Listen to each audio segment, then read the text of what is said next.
नमस्कार साथियों, वापस से स्वागत है आपका मेरे YouTube चैनल पे। और आज हम आ गए हैं अपने डे 3 पे with 100 days of code with Python. तो अगर आप यहाँ तक पहुँचे हैं तो बहुत बहुत बधाई, और अगर आप मेरे साथ हैं तो मेरे साथ ही बने रहिए और चलते हैं आगे इस सफ़र में। तो आज की वीडियो थोड़ा सा थ्योरेटिकल होने वाली है, क्योंकि आज मैं आपके साथ चर्चा करूंगा पाइथन के बारे में। पाइथन कहाँ से आई, पाइथन कैसे ओरिजिनेट हुई, पाइथन क्या है, पाइथन काम कैसे करती है आदि। तो सबसे पहले जान लेते हैं पाइथन कब आई। तो पाइथन आई थी 1980 के दशक में। तो आप अगर सोचते हैं पाइथन कोई नई नई लैंग्वेज है, तो जी नहीं, ऐसा बिल्कुल भी नहीं है। पाइथन एक काफ़ी पुरानी लैंग्वेज है और पाइथन का इस्तेमाल बहुत ही पुराने दौर से होता हुआ आ रहा है। हालांकि पाइथन के बहुत सारे अलग अलग वर्जन्स रहे हैं, जैसे पाइथन 2 और पाइथन 3। तो करंटली अभी जिसका हम जैसे कि हम देख सकते हैं, हम पाइथन 3 पे काम कर रहे हैं। तो और ये कोर्स जो भी आप सीख रहे हैं, ये भी पाइथन 3 के लिए ही बना गया है। हालांकि कुछ प्रोग्राम्स होते हैं जो पाइथन 2 में लिखे गए हैं, और पाइथन 3 और पाइथन 2 के सिंटैक्स में थोड़ा बहुत अंतर मौजूद है। लेकिन हम पाइथन 3 के साथ हैं और पाइथन 3 के साथ ही बने रहेंगे। और पाइथन की एक खास बात जो उसको बाकी लैंग्वेज से काफ़ी ज़्यादा अलग बनाती है कि इसका कोड, इसमें हमें बहुत कम कोड लिखना पड़ता है। जो जो कोड आप सी प्लस प्लस या जावा में 15 या 20 लाइन में लिखेंगे, वो आप पाइथन में 2 या 3 लाइन में भी लिख सकते हैं। है ना, बड़े मज़ेदार कमाल की बात। तो आगे हम बात करेंगे। पाइथन को मैं बार बार इंटरप्रेटर लैंग्वेज बोल रहा हूँ, जैसे कि आपने सेकंड वीडियो में भी देखा, मैंने पाइथन को एक इंटरप्रेटर लैंग्वेज बोला।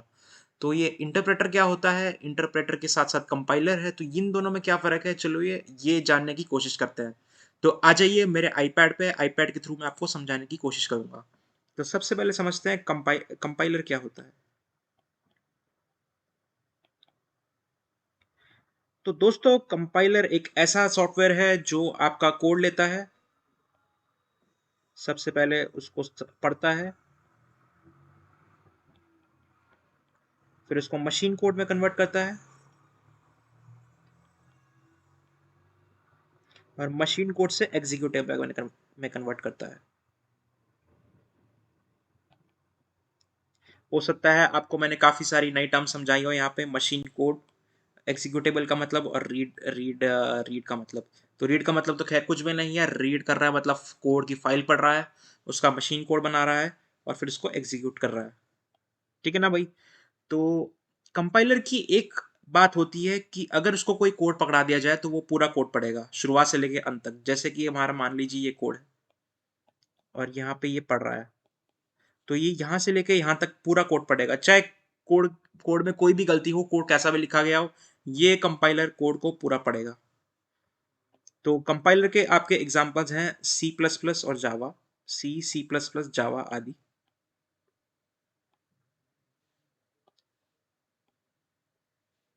माफ कीजिएगा, Java is not a compiler.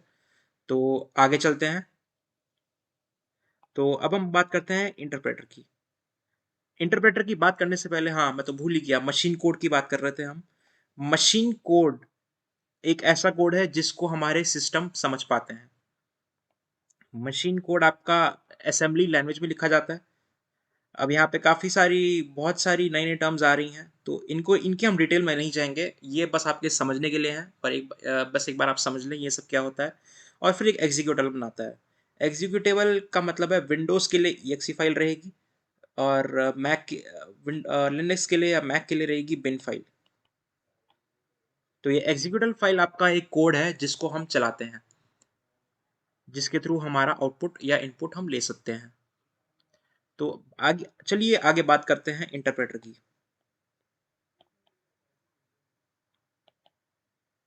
Interpreter और कंपाइलर के का काम लगभग सेम ही है, लेकिन इंटरप्रेटर थोड़ा अलग तरीके से काम करता है। इंटरप्रेटर आपका कोड पढ़ेगा,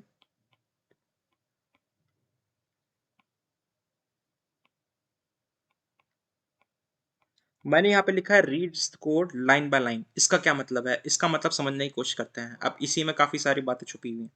मान लीजिए आपका कोड है, और मान लीजिए आपको इस लाइन पे एरर मिलता है, तो इसके आगे चाहे कुछ भी लिखा हो वो उसको नहीं पढ़ेगा, वो वहीं पे रुक जाएगा।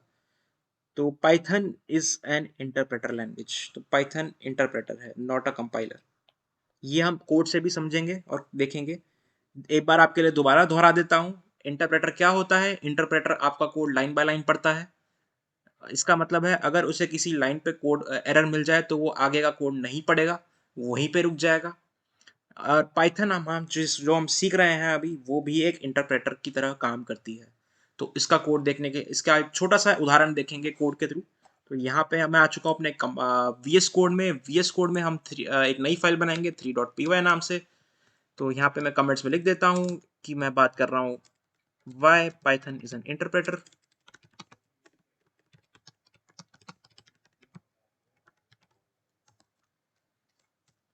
तो बड़ा सरल सा कोड लिखेंगे यहाँ पे। तो मान लीजिए यहाँ पे मैंने ए लिखा है, ए को मैंने यहाँ पे मैंने जानबूझ के एक एरर क्रिएट कर दिया है। ए वेरिएबल बनाया पर उसे कुछ वैल्यू नहीं दी मैंने यहाँ पे।